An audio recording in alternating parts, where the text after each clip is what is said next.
So that was terrible. Yeah, well, I mean, and that's what happens. What? There was more, though. Oh, That's what I'm asking. BZ, please. Do we want to actually go there? We just want to say, okay, Clint, happy to see that, you might have to go back. Is he going to have to go back? I think he is. He's going to have to go back. They're actually. Have you ever seen when they have to clear out trees from a vast area of power lines, and they have the giant helicopter? It's like Hercules helicopter. Right, the sky crane, the big sky crane. Yeah, the big sky crane. That's where they have the hanging buzzsaws. Right. That run off the actual rotor of and that's how they run it. Right. That's what they're going to have to bring in to deal with his nose. So that's going to be like. It's tragic. Big bucks for them. Everything. And I apologize to the YouTube people. I did forget to hit one magic button, so we are up on YouTube for the Sackheads radio show. Finally, I apologize. That was all on me. Well, YouTube kind of gave me the what for last night. Yeah, that was weird. I saw that about 40 minutes in. It started, it went for 40, and then it decided for whatever reason, I think I've had enough of your shit. Well, and how often have you heard that in your life, really? I mean, let's be honest, BZ. Daily. Let us be honest. So it's YouTube doing nothing but keeping in line. So I want to, before we go for the evening, go on to what we normally do, our jackassery. I want to, first and foremost, thank the good people at Buffalo Trace and for allowing me to have this Manhattan, which is just amazing. You'll notice my bullet glass, which is incredible. Yeah, I think you need to point that out because you pointed it out to me, and then it's a company that if you held it up to the camera so people can say what kind of a glass it really is. Yeah. So if you look at a slight angle right there, you can see the indent. So there was a company, and I can't remember the name off the top of my head. I saved the box because it's a really great product, where whatever round you want, they have a set of standard rounds, but you can get an additional round where they hand blow the round and infuse it into the glass. So it's a shot glass. That's a bullet. That's a bullet tip of a .40 caliber on that one. That's pushed in. I think that's a great idea. It's awesome, isn't it? That's a fabulous idea. And for me, my particular favorite pistol carry round is a .40. So it's very fitting, right?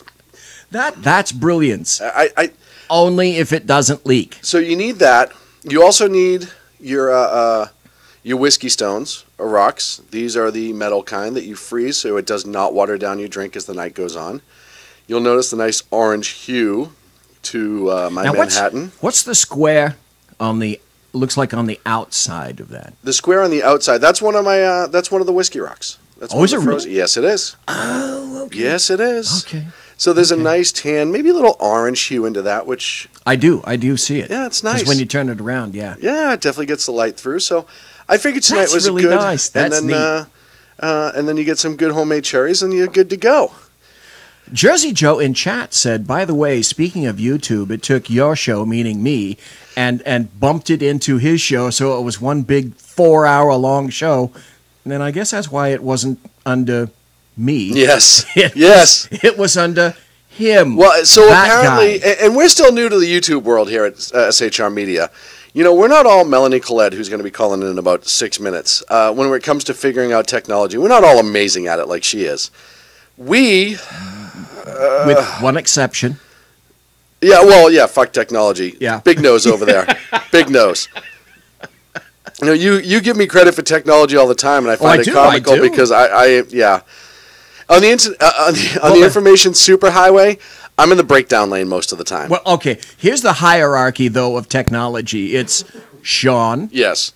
BZ. Yes. And then if you take a breath and wait. The tripod holding the sign. The tripod. Oh, good point.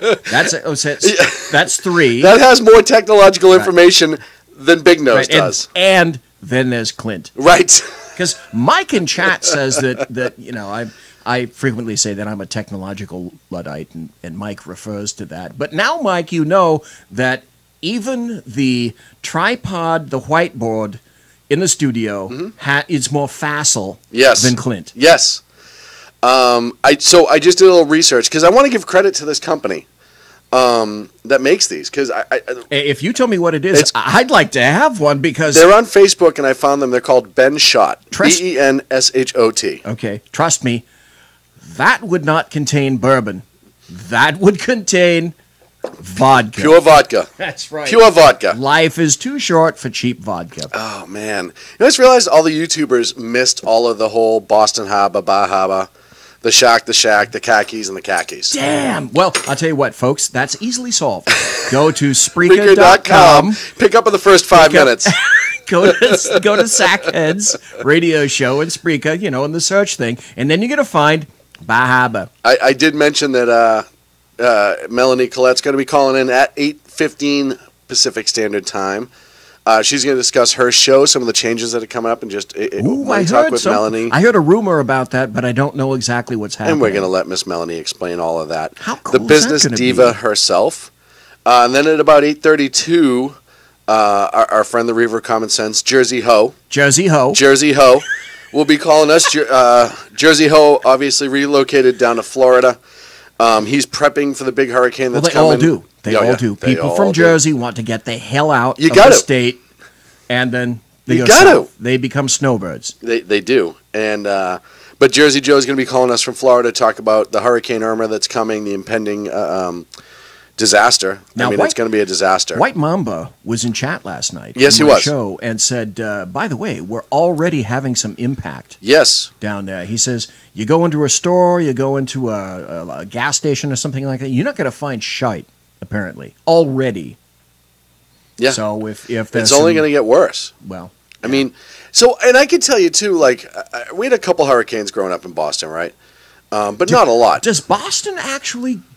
Yeah. Does Boston get impacted by hurricanes? We had Hurricane Bob. I can remember. I want to say that was maybe 91, 92, right? That's a cheap shot. That really is a cheap shot. That's somebody that shows no creative talent whatsoever. Okay, we're going to name a hurricane. How about Eustace? No. And Tiffany? No. How about Bob? Right, Bob! Well, and here's the only issue. It was the same name as my dearly deceased father. So anyhow, yeah, but that's Robert. That was Robert. They just went Bob. It's funny too, and I tell the story all the time. My grandmother refused to call him Bob. She only called him Robert. Robert? Yes, and that was a thing. Like that was her thing. You had to call him Robert. But we had Hurricane Bob. I want to say in 85, 86, we had Hurricane Gloria, because if it hits the Atlantic right, and it comes up, it can turn in at the right time and do some damage. We've also... Okay, well, Sandy, did Boston get hit? No, she curled out quick enough. They had some weather, they had some things that came along with it, but not a lot of damage. And she slowed down once it hit Jersey and New York. But now, all right, they took there some you go. hit. Now, didn't New York get hit? Yes, Manhattan was flooded. And damn it, Al Gore said in his new movie that he predicted there would be flooding in New York City because of global warming. Or hurricanes. I think he said or hurricanes. Yeah, in the movie, positive. Not before. Dumbass. Dumbass. What a dumbass. And then we had the perfect storm in October. I want to say it was 299, 98. Which wasn't an official hurricane, but it was three storms that combined together. Oh, right. And the movie, the book came out of that. Which was very well done. I thought that was a cool movie. The Andrea Gale was the name of the ship. And I've fished, or I had been on her sister ship in Gloucester Harbor. Say that again. I'd just like to hear that. Say it again. Gloucester Harbor. Thank you. Not Gloucester. Nothing. It's Gloucester Harbor. Gloucester Harbor. And but yeah, that storm was incredible. The amount of damage. That was a no-name storm. It was 2 or 3 storm systems that converged all at the same time in the worst possible spot. The rotation came inland, so it was coming back towards. Even though it was out in the Atlantic, the rotation was coming back into Boston. It pushed a lot of water up into the harbor. Especially South Shore was flooded and destroyed. The South Shore, Boston, Weymouth, Norwell, that whole area. And I can remember what an amazingly intense storm that was. Well, you were there at the time, right? I was there at the time. Yeah, I was definitely there at the time. So it's one of those things I always tell people, I put on my Facebook today, especially with the hurricane, and we'll talk a little bit about it when Joe comes on, but if you're in Florida, just do me a favor and get the fuck out. Now. Well, just drive north, young man. Isn't it mostly going to immediately impact Miami? Right. So as my eloquent friend said, it's only going to hit the head of Florida. Well, it's just like, I'm just going to be inserting just the tip, okay? Yes. Just the tip. Indeed, just the tip. Now, can I tell everyone what actually happened to Clint? Yes, please, because we're going to get to that, because Melanie's going to call in any minute. In addition to the terrible rhinoplasty job. Horrible rhinoplasty. He's having to seek a consultant for his goiter. His goiter? Yeah, his goiter. Oh, what's wrong with his goiter? Well, he hasn't been consuming enough iodized salt, he told me. So it's just a complication upon complication. And it's sort of all about the neck area thing going on. He's got the nose going on. Now he's got the neck going on. That's got to be irritating. That's got to be really irritating. So my hat's off, not literally, but my hat's off to Clint. Poor Clint. And if you haven't seen Clint in a while, he's got a huge goiter. Yeah, really big goiter. It's enormous. We'll know if he comes in next Wednesday and he has a big, like a scarf around his neck. Oh, he's wearing a turtleneck. Maybe so. He loves turtlenecks. He does love turtlenecks. That's one of the things that we love about Clint is his snappy fashion. And certainly turtlenecks. Wait, did you just call him a snappy fascist? Yes, I did. A snappy fascist. That's Sackhead Clint for you, ladies and gentlemen. On the phone with us right now from the other coast, and of course a dear friend of the show and a dear friend of all of us, and the business diva herself, who, if you want to learn some shit, you need to listen. Is that accurate to say, Melanie? Miss Melanie Collette. Money Talk with Melanie, right here on SHR Media Network. And I almost showed Biz the big announcement. I'm going to let you do that, ma'am. But how are you, first of all? And welcome to the Sackheads. This is your first official appearance. Actually, it is. It is my first official appearance on Sackheads. I'm excited. We're excited to have you. Can you hear me okay? I can hear you wonderfully. Okay, good. And if you hear any pause or hesitation in my voice because I'm drinking my Manhattan while I'm expecting you to talk. You know, you're radio talent. You're supposed to be able to fill gaps for me. I'm so very jealous. Well, here's the thing. I'm looking at your YouTube video, but of course the sound is down because I'm not like a complete rookie. And ma'am, can you turn your radio down, please? There's a delay between your mannerisms. Well, and your speaking. So well, and I apologize for the YouTube delay. There's nothing I can do. It's merely an Apple problem. Melanie, you've been... I knew that was going to... That didn't slip by you. That didn't go unnoticed. That did not go unnoticed. I kind of figured I was going to catch one for that, but go ahead. Oh, so anyway, what do you want to talk about? You want to talk about Money Talk with Melanie? We can talk about that. Oh no! Zing! No! Oh no! I aggravated the business diva. I was just... No, I'm not aggravated. You're just not going to put up... I'm cranky because I'm auditing at a... okay. Well, then we can't... Yeah. We cannot have that at all. Money Talk with Melanie. It's a very... Yeah. Listen, I'm not going to lie. You said auditing, and I glazed over slightly, and actually BZ just woke up. So... I'm sorry. I'm sorry. I said audit, money, numbers. No, counting. Money and numbers, I'm okay. Audit makes me want to start a pistol. Understandably so. And doing it overnight at an oceanfront hotel is not going to be there. Well, let's get to the happy stuff then. Your show, which is amazing, yes. Money Talk with Melanie, and you've had some absolutely incredible guests on your show. First and foremost, ma'am, thank you for being with us on SHR Media and running your show through us. She's had Fox News hosts on her show. I know. Can I thank her? Yeah. Hold on. I got to yell at BZ because he's coitus interruptus over here, or whatever they call it. Listen, BZ. What is he doing? He's just BZ in it. I'm only giving him a hard time because I can. He was actually bringing up a very good point. Your guest list and lineup on your show, Money Talk with Melanie, has been incredible. Fox News hosts, some amazing people. Ebony Williams was on there. Yes, she was. Some amazing financial geniuses that you have on your show. I actually, and I told you this a long time ago, being a money moron, I listen to your show on a regular basis. Half the time, I feel like I'm a monkey staring at a math problem. But I try to follow along. I have my crayon, and I think I do pretty well. I get my name all the way on the paper, and then I write a couple squiggly lines and I throw it away. Well, as a professor, that's not really quite good enough. Oh, you want to drop the professor? Let's But, talk finish about a what little makes you bit. the business diva, because you are not only an amazing host, but you are also a professor. Yes.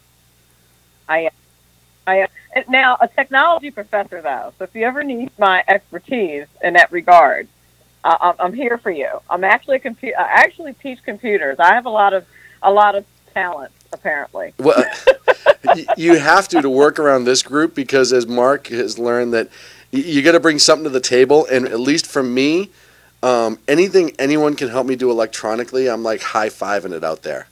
Ask Dan Butcher, ask Jersey Joe. I have leaned on those folks so many times over the last many years. But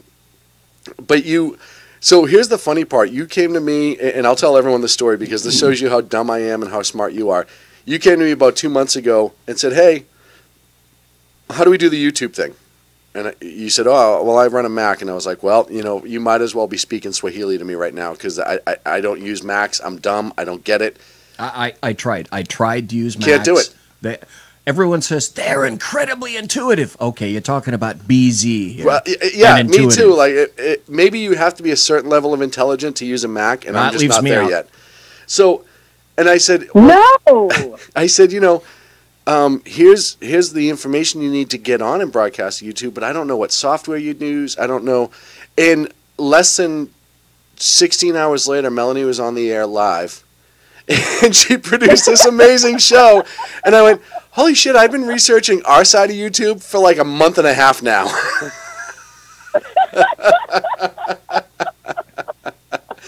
So and then I had you teach Jeff Donetz about it. Because Jeff called me and said, well, how do I get on YouTube? And I said, Jeff, I don't have a friggin' clue. You use Apple. Do me a favor, call Melanie. Oh, that's how that happened. Oh, yeah. Okay. I totally threw you under the bus, young lady. Totally threw you under the bus. Oh, my God. That is too funny. I didn't realize that's how that happened. You know how the SHR family works. Words, by the way. Oh, I have nothing but kind words. All joking aside, your show is gangbusters. You do such an amazing job of production, how you present the show, the feedback for the show. Everybody who I know that has listened to it loves it. You do a great job. You represent this network, and as one of the owners, I absolutely cannot thank you enough with the class and the dignity that you bring to this network that we clearly don't on this show. Well, we have to have. You're killing me. We have to have some class. I'm getting a little verklempt. We have to have it somewhere. And the now, black girl said verklempt. Yeah. And now, you're bringing it to the next level, and tell everybody what that means. What are you doing? How are you making your change, and what is it? So I've been thinking about switching the time for a little bit, and since I am now doing this auditing thing overnight, and I just did not feel I was bringing the energy to my show that I need, especially to talk economics and policy and all that kind of crazy stuff at 10 a.m. after not sleeping all night. So I asked if I could change the time. Right. And then Dan Butcher said, well, yeah, let's see what we have available. Do you want to go to 5 days a week? And I had been thinking about that for a little bit, just for continuity's sake. Mm-hmm. So I said, sure. And now Money Talk with Melanie is going to be on 5 days a week at a brand new time at 5 p.m. Eastern Standard Time during drive time. So I'm very excited about that. Well, and you're also going to be just before your good friend, Ralph Chittum's. I am. And who just has another great show. I love Ralph. I love him to death. And of course, going to 5 days a week, what's your show going to cover? I mean, I know you do business and finance, but really kind of give people a little taste of where you like to hit, how it helps the average person who's just trying to balance their checkbook. I mean, and trying to get ahead in life. Well, I always do. I usually talk to everything has to do with money, first of all. And so Money Talk with Melanie covers global politics, economics, and things like that, and finance. But it also connects it to your kitchen table. Yes. So, part of what I do, I love to teach. And so what I hope the show does is simplifies those things that we hear in the news and that we hear, that we see on the internet about finances and economics, and kind of breaks it down so that, like, even Sackhead Sean can understand it. And I'm kidding. No, she's not kidding. And I'm included.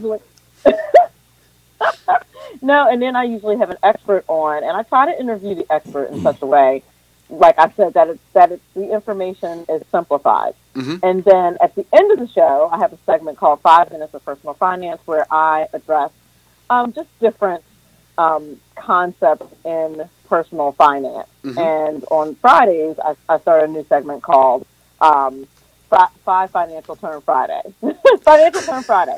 So, and I literally just discuss financial terms that you hear. Last one I did last Friday had to do with terms related to debt, like interest rate and buffalo loan, balloon loan. I'm drinking Buffalo Trace bourbon. That's what you're talking about.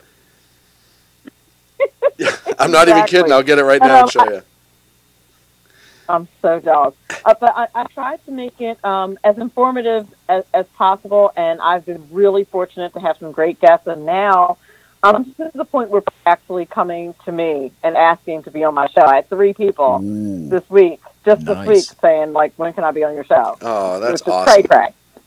That's awesome. One of the things, and I've always thought with your 5 minutes that you do at the end of your every show, is to edit that 5 minutes out and have them be a standalone 5-minute download, because you drop such amazing wisdom in those 5 minutes, and some of the information that you've given out I've used myself.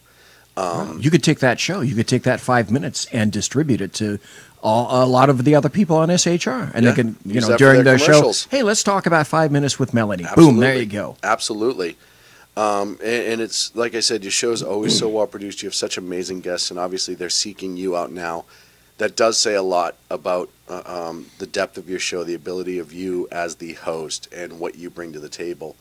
And I think it's awesome. Like I said from the beginning, I thought your show has been amazing since you came to us exclusively. And High Plains Pundit, but whatever. Is he still in the chat room? Yeah, he is. Yeah, I figured as much. Yeah, he is. He's right there. Dan will hit me about that later. It has been nothing but great, and it's gotten better every single time. And I'll tell you, like I said, as one of the owners, and I speak for both of us, I really appreciate it. And I wish you nothing but the best. And by the way, you just seem to gloss over the fact that you're on Sirius XM on a regular basis. And I think that you need to brag a little bit right now, Melanie. Melanie? Do we lose her? Oh, we may have lost her. No. That was me. No, sorry about that. No, I'm back. No, I'm actually, I guest host a show called Patriots Tonight on Sirius XM on Patriot Channel 125. Mm-hmm. And I'm actually guest hosting the next 2 nights, tomorrow night and Friday night. I'm glad you brought that up because I totally forgot about it. And timing. I'm back on Sirius XM Patriots Tonight from 9 p.m. to 12 midnight. And it's a call-in show. It is a call-in show. And harass me. Oh, I should do that. Yeah, it's a call-in, and it's news and politics, and it's so fun. I have such a great time. And you guys, it is a really good show, and as always, you're miraculous on it. Money Talk with Melanie is going to be here Monday through Friday. Now, folks, you can get her 5 days a week right here on the SHR Media Network and High Plains Pundit. Excuse me. Melanie, ma'am, I know you're up to your eyeballs in paperwork and calculators and stuff, and we got to take a break. I appreciate you taking your time for us this evening. Thank you for having me. Thank you for having faith in me. I really do appreciate it. Oh, nothing but faith in you. Your show is amazing, and you are as well, and we thank you. Thank you, darling. Have a great night. You as well. Love you, Melanie. Take care. Check her out, Money Talking Melanie, right here on the SHR Media Network. We are up against a break, ladies and gentlemen. When we come back, Jersey Ho himself, sorry. Oh, God, did that come out again? Jersey Joe will be joining us right here on the Sackheads Radio Show live on the SHR Media Network. Stick around. Conservative media done right. You're listening to the SHR Media Network. Hey, it's Sean from the Sackheads Radio Show, also one of the owners here at the SHR Media Network. Are you opinionated? Have you ever wanted to do your own show? Have you ever heard somebody like the Sackheads and go, yeah, I could probably do that better? Well, now's your chance. Send me a 5-minute clip at sackheadsradio@gmail.com, and maybe you can be part of the SHR broadcasting team. sackheadsradio@gmail.com. Times are dark. The people are misled by corrupt politicians, lied to by establishment media, and deceived by the false messages of Islam. A nation looking for direction needs a guide. It needs a man with a cane.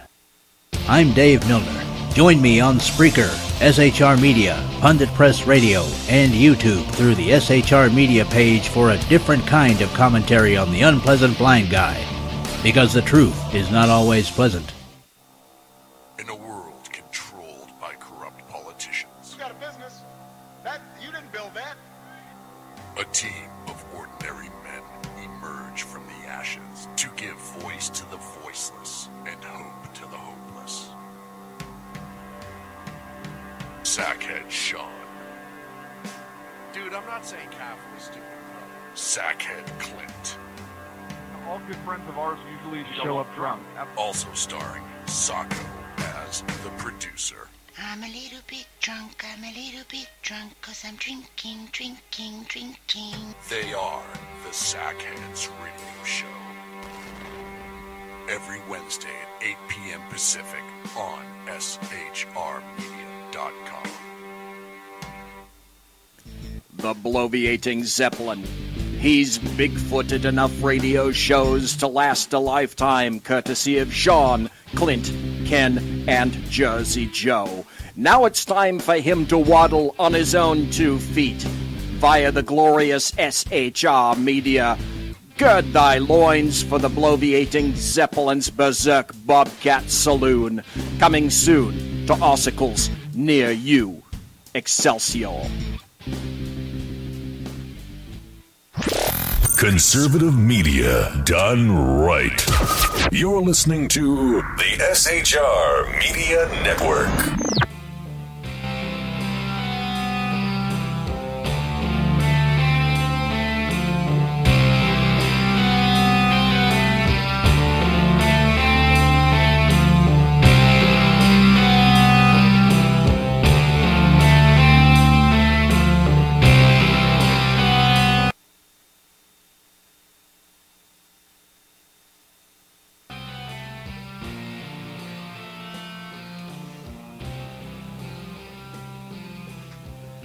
And welcome back to the Sackheads Radio Show live on the SHR Media Network. Excuse me, everybody.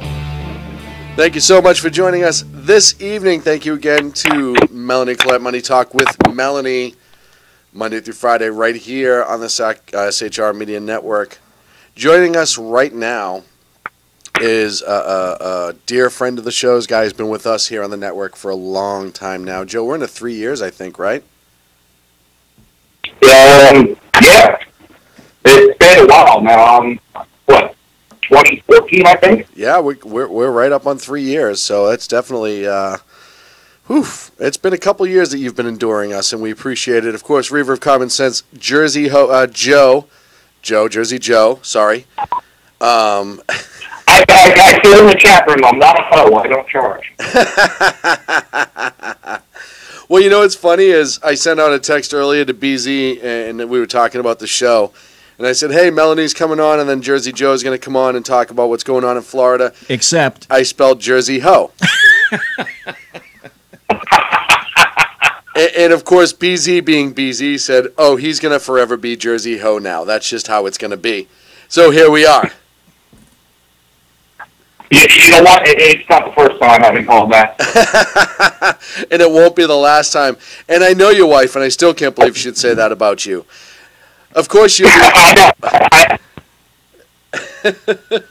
Of course, Joe's Reaver. Yeah, exactly.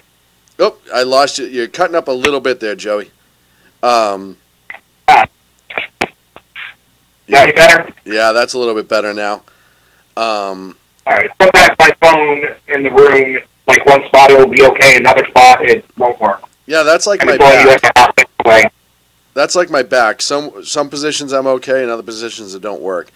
Joe, you're right there. Of course, in the path of Irma, it's starting to move in towards Florida. They're talking this weekend, correct? Yeah, for my area, they're talking Sunday into Monday. Yeah. Now, like you guys were talking to Melanie, in the EMS field that I have a good friend of mine. He works for FEMA. Mm-hmm. And when was it? September 3rd, so it was that Saturday. Yep. He got deployed to Virgin Islands. Right. So he just posted about 4 hours ago. He's been posting videos of Irma as it's gone through. I think he's in St. Thomas right now. Mm-hmm. And he said they're just waiting for the winds to die down right now so they can get out and start assessing what exactly how bad it is. But he's got videos of it's actually going through the Virgin Islands. But yeah, Sunday night they're saying for Orlando, Tampa, which at first I was like, this is going to go East Coast, we're going to be fine, Maybe a little wind, a little rain. And then I was listening to Sean Hannity's show. I hate to throw a name like that, but I was listening to him coming back from picking up my daughter. And he had an expert on. And all of a sudden he started talking about how Sunday evening into Monday morning, Orlando's going to get hit. And I was like, oh, that's 45 minutes west of Orlando and about 30 minutes east of Tampa. Right. So I'm sort of like in between the two. And then he turned around, both of them said, and Tampa's going to get hit. And I was like, shit. Yeah. Well, I was listening to the radio, and the Tampa mayor has already ordered a quote-unquote state of emergency for Tampa, the city of Tampa. Mm-hmm. He's ordered residents to evacuate if they're in a flood-prone area. He said it's going to be bad. Get the hell out now. My cousin lives 3 hours south of me. He left yesterday to head to Atlanta, Georgia. He's Boca Raton area. Yeah, Boca. But what it is saying that it looks like it's going to make that turn to the east a little bit, go up the east coast. But the thing is the size of Florida. Yes. Think of that. The size of Florida. So even if it's going up the east coast, it's hitting the whole it's state. Still going to be hitting. One of the reports I heard, it said if it's like a category 4 or 5, you can expect on the West Coast category 2 to 3 winds. Yes. So it now has me kind of going, maybe I underestimated this. They already canceled all the schools in this area for the next 2 days. Wow. All the shelves literally are empty. I went in to try to get like a 5-gallon, like one of those put in a water cooler. Yeah. And gone. Shelves gone. Gatorade gone. Everything. So what I ended up doing, bread, eggs, milk. I was like, holy shit. Yesterday, it was 4 deep. I sent you that text that it was 4 deep in the gas stations. Yes. I was like, it's still a week away here, guys. And people have just been prepared. I guess they've been a little smart. Yeah, very smart. The only thing that's going to help me is I picked up some soda, a couple cases of soda with my table. That's something to drink. I have 2 5-gallon water coolers empty. Put some water in that. Okay. But for maybe doing some telemetry if we lose power and all that, I have a 275-gallon rain collection system outside. Okay. So I can use that water, so I'm pretty good on that aspect. Well, and Joe, how's your booze stocks right now? More important, yep. Because with water, if there's anything in that rainwater, you can add a little booze to it, and it'll help knock it out. That's what they used to do on Navy ships way back when, on the days of scurvy and whatnot. So just keep that in mind. How's your booze reserves? And goitas. They had goitas. Well, I can't say how I came across it, but I have some homemade rum that's aging on top of my refrigerator, about 7 mason jars. Okay. It's 65 proof.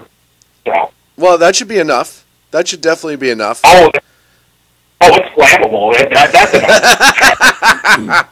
My favorite part on that is that you actually, instead of saying it's strong, you described it as flammable. That kind of made my night. I'm not going to lie. I know they're evacuating everyone. Joe, you brought up the size of the storm. It's a monster.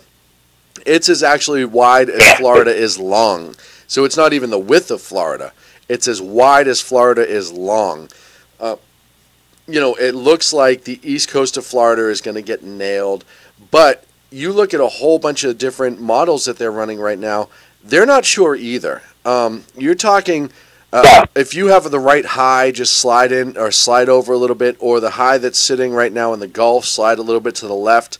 It could come right up the west coast of Florida as well. So there's no way of knowing. And actually, the west coast of Florida would be worse than the east coast. Only you get into the Katrina theory, right?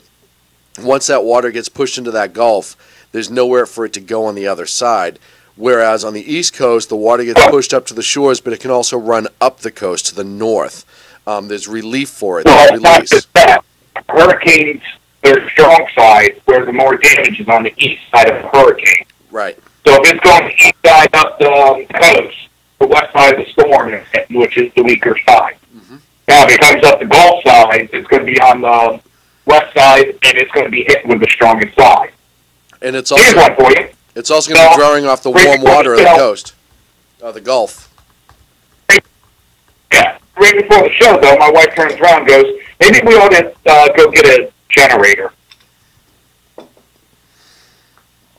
Good luck finding one. Exactly. I'm like, really? Yeah. You want a generator now? All right. And generators only as good as much gas as you can store. What are they advising you guys locally? Are they advising you to kind of shelter in place during those days? Are they advising you to get the hell out if you can? What are they telling you down there, Joe? Right now, it's kind of, if you're in a flood zone, get the hell out of there. Right. South Florida, they call it evacuation. And the problem is that I was talking to Crash during my show because my cousin is actually leaving from Boca Raton. Yesterday he left. But I drove on I-75 today, and it's literally a parking lot. Right. Going north. And it still is. Everybody's trying to get out. There's only 2 main roads that go north and south. On the east coast, you have 95. Mm-hmm. And on the west coast, you have 75. Mm-hmm. You only have those 2, and they're both locked up because you got millions of people trying to get out because you got a mandatory Key West. Yep. Broward County, which is Miami, it's mandatory. And everybody else, they're just, if you're in a flood area, get out of that. So Broward County's become a mandatory evacuation? I did not hear that. I believe that's what I heard before coming on the air, that they're telling everybody to get the hell out now. Wow. Because it looks like it's taking that turn and going to hit Miami head on. Well, and it's one of those things, too, from a public, and I'll ask the both of yous, from a public safety aspect of things, the preparation for things like this, obviously people need to heed the warnings. If you're in that bad floodplain, if you're on the coast, obviously if you're in the Keys, when you put yourself in harm's way and you have a chance to avoid it, what you don't realize is you are then putting in the ways of the harm's way of the first responders who need to come save your ass. And they will come save your ass even if you're stupid. And, Joe, I know you've been a part of a bunch of situations like that. Mark, BZ is sitting across from me, the same thing. There's a difference between the U.S. Virgin Islands saying, hey, we're going to confiscate all your guns in lieu of Irma, and get the hell out because your life is at risk. Gentlemen, as well as I do, as much as we don't trust government on a regular basis, even though we've all worked for them at one time or another, the reality is there are times that you need to heed the warnings of government, and usually your local and state governments are the ones who are making that call and making the right call if they're telling you to go, you need to go. Well, the one problem that I saw, and I being in their shoes that I have, and I know they will deal with it. The tactical rescue that's going to be responsible for doing a lot of the responding, they literally just got in today from Texas. They just returned from Texas. So they've been there for like a week. You know they're exhausted. Yep. Supplies are used up, so they got to restock, everything, get some rest, and get ready to go right back to work on it. But I mean, you know how it is. That hit, the adrenaline hits, and they're just going to be going. Yeah. But, you know, some of these people, they just... I never understood, especially when I'm not trying to knock anybody, but when I was looking at Katrina, people were warned to get the hell out, and everybody went, screw it, I'm going to stay. And then it was, you know, cry because the government didn't come in and save them quick enough when they were told to get the hell out of there. Well, and that's a good example, and that's why I asked you, Joe. You were one of the first responders at Katrina. You were involved in the rescue and evacuation of as an EMS worker at the time and firefighter. You know, you've seen firsthand, especially with a bad hurricane, the amount of damage, destruction, death that goes hand in hand with it. People need to be smart about this. You need to get the fuck out of the way. Yeah. Stop expecting that everybody else is going to come in and save your life when all you have to do is save your own life. Yeah, move north. I actually got a joke for you that deals with this. Okay. So there's a gentleman. You know, the police come and say, listen, there's a flood coming. You need to leave your house. He looks and says, God will save me. So they leave, and the levees breach, and the water comes in. They come in with a boat. He said, listen, another levee's going to break. You've got to leave now. He says, God will save me. Another levee breaks. This guy's up on his roof drowning. They come in with a helicopter. You got to leave. There's going to be enough levees, and it's going to wash your house out. He looks at me and says, God will save me. No sooner do they leave, and the levee breaks, and he drowns. He goes to heaven, and he asks God, I thought you were going to save me. God looks at him and said, I sent you a police car, a police boat, and a police helicopter. How many times did I have to try to save you? It's true. It's absolutely true. Sometimes you have to look at the people doing his work versus the action itself. Yeah. It's like that way people. But one thing is, you know, you're talking Virgin Islands, it's taking your guns away. Here in Florida, Rick Scott actually signed a new law that if there's an evacuation, you don't need a permit to conceal carry at that point. You're allowed to conceal carry. And you know, once again, Governor Scott being a smart man, I absolutely applaud that. You know, you look at Antigua and Barbados. From what I'm hearing, Barbados, however you want to pronounce it, is 95% destroyed. And really? That tells you, yeah. Wow. Antigua's not faring too much better. So you start talking about the depth of the storm and the strength of the storm, and it's pretty horrific. Well, I forget who Hannity had on. He had some expert on. He said there's an island that only has like 2,000 people, and they have not heard from anybody on the island. They're just hoping the communications got knocked out their brain. That's all it was. But he said he could see it being possibly worse than that. Yeah. The only thing I'm hoping is, this is bad at my point. My in-laws just booked the whole family a trip to St. Croix in July. So I'm hoping that place is rebuilt by then. Oh, right. They'll get right on that. Just for you. Jersey Joe, Reaver of Common Sense. I know that's bad, but typical. All right, let's get on with the show, sir. Typical hose dragger. What are you going to do for me? Monday through Friday, right here, 6 p.m. in the East, 9 on the West Coast, the Reaver of Common Sense with Jersey Joe. Sir, thank you so much. Hey, you and your family stay safe through all of this. Check in with me on a regular basis, please. And if you need anything, just let me know, brother. I'll let you know. All right. Talk to you guys later. All right, Joe. We love you. Thanks, Joe. buddy. There he goes, Jersey Joe. Conservative media done right. Time for a sweeper. You're listening to the SHR Media Network. I never time a sweeper like that. We are. We are listening to the SHR Media Network. You know, Joe, as we were talking about it, we did dabble into the U.S. Virgin Islands. I know we haven't done a lot of politics this show, and the next hour is going to be stock full of it. We might as well start now a little bit. The governor of the U.S. Virgin Islands signed an emergency declaration going into Hurricane Irma, essentially giving the state National Guard the right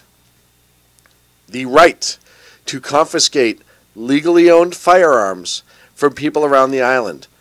Isn't that odd? I wrote about that today on my blog. Yes, you did, bloviatingzeppelin.net.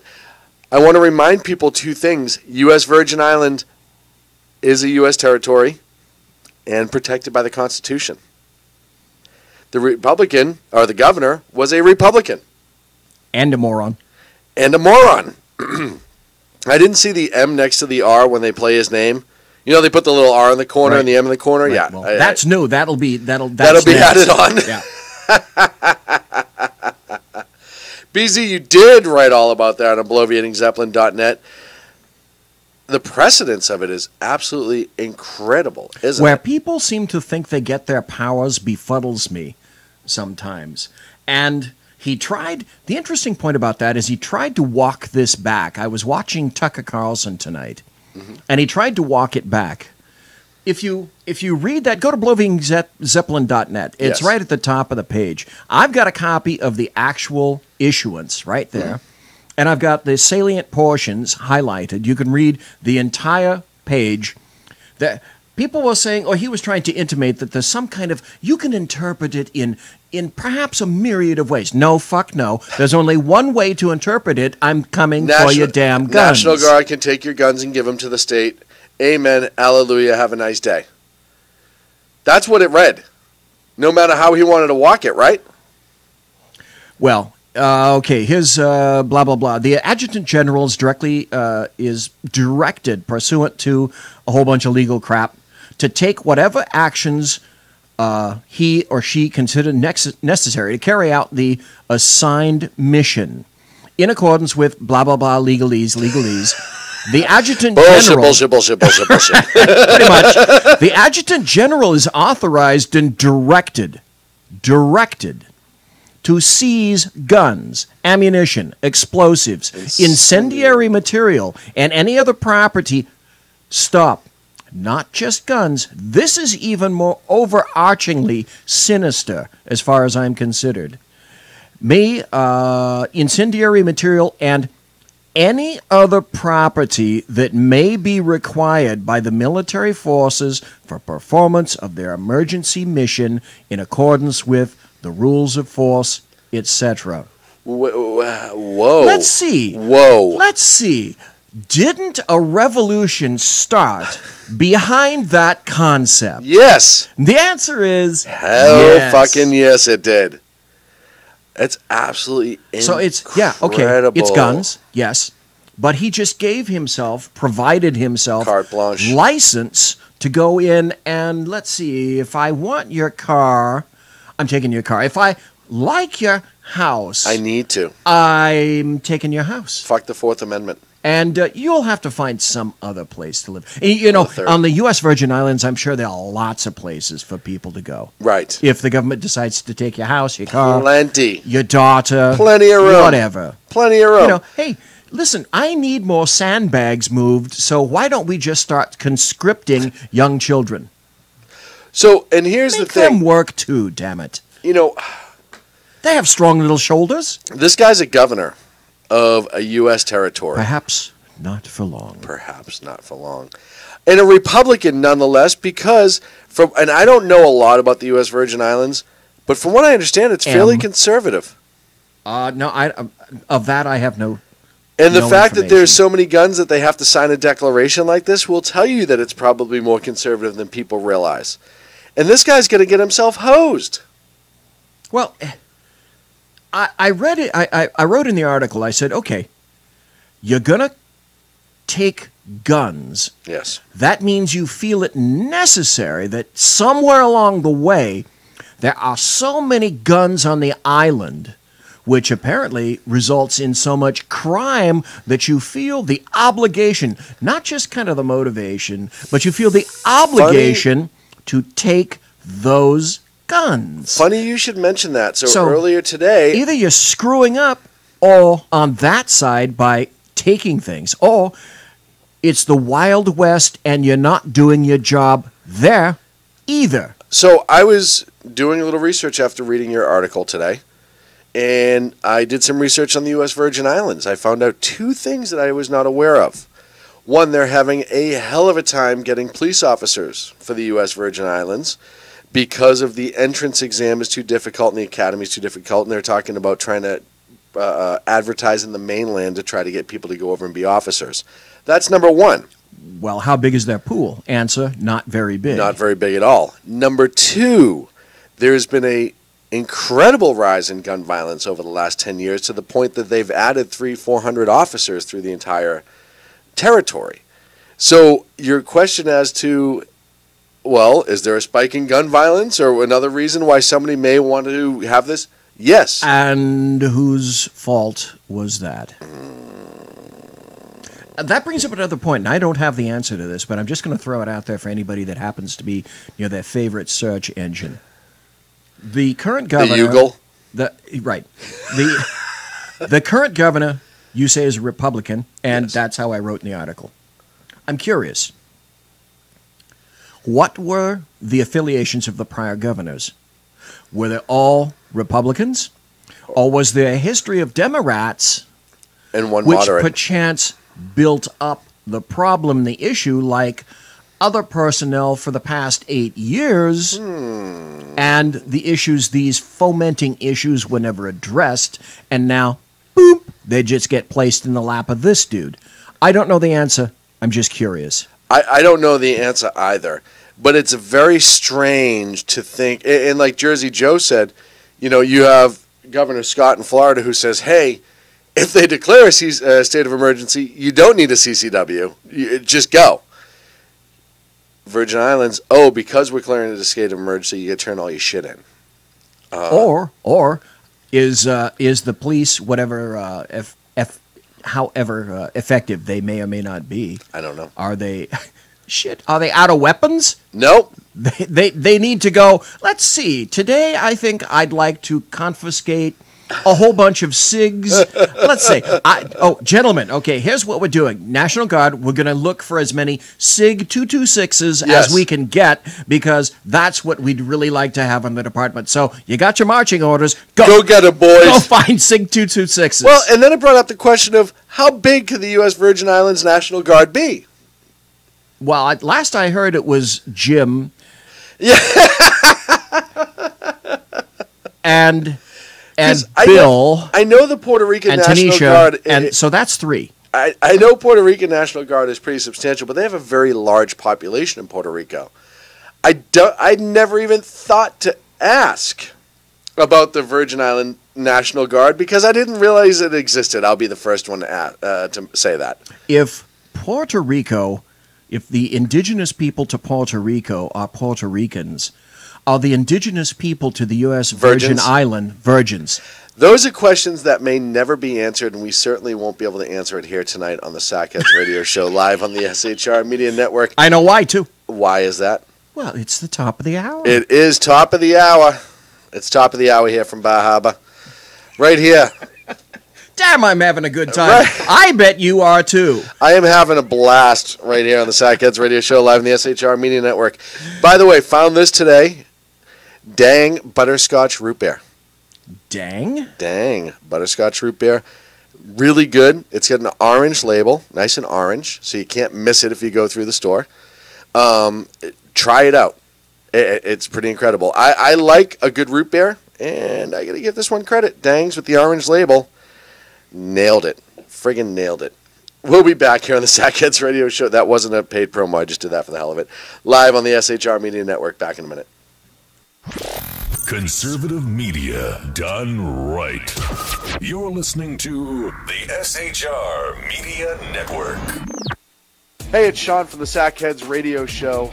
Also one of the owners here at the SHR Media Network. Are you opinionated? Have you ever wanted to do your own show? Have you ever heard somebody like the Sackheads and go, yeah, I could probably do that better? Well, now's your chance. Send me a 5-minute clip at sackheadsradio@gmail.com, and maybe you can be part of the SHR broadcasting team. sackheadsradio@gmail.com. Times are dark. The people are misled by corrupt politicians, lied to by establishment media, and deceived by the false messages of Islam. A nation looking for direction needs a guide. It needs a man with a cane. I'm Dave Milner. Join me on Spreaker, SHR Media, Pundit Press Radio, and YouTube through the SHR Media page for a different kind of commentary on the unpleasant blind guy. Because the truth is not always pleasant. In a world controlled by corrupt politicians. You got a business. That you didn't build that. A team of ordinary men emerge from the ashes to give voice to the voiceless and hope to the hopeless. Sackhead Sean. Dude, I'm not saying Catholic is stupid. Sackhead Clint. All good friends of ours usually show up drunk. Also starring Sacco as the producer. I'm a little bit drunk, I'm a little bit drunk, 'cause I'm drinking, drinking, drinking. They are the Sackheads Radio Show. Every Wednesday at 8 p.m. Pacific on SHRmedia.com. The bloviating Zeppelin. He's big-footed enough radio shows to last a lifetime, courtesy of Sean, Clint, Ken, and Jersey Joe. Now it's time for him to waddle on his own 2 feet via the glorious SHR Media. Gird thy loins for the bloviating Zeppelin's Berserk Bobcat Saloon. Coming soon to ossicles near you. Excelsior. Conservative media done right. You're listening to the SHR Media Network.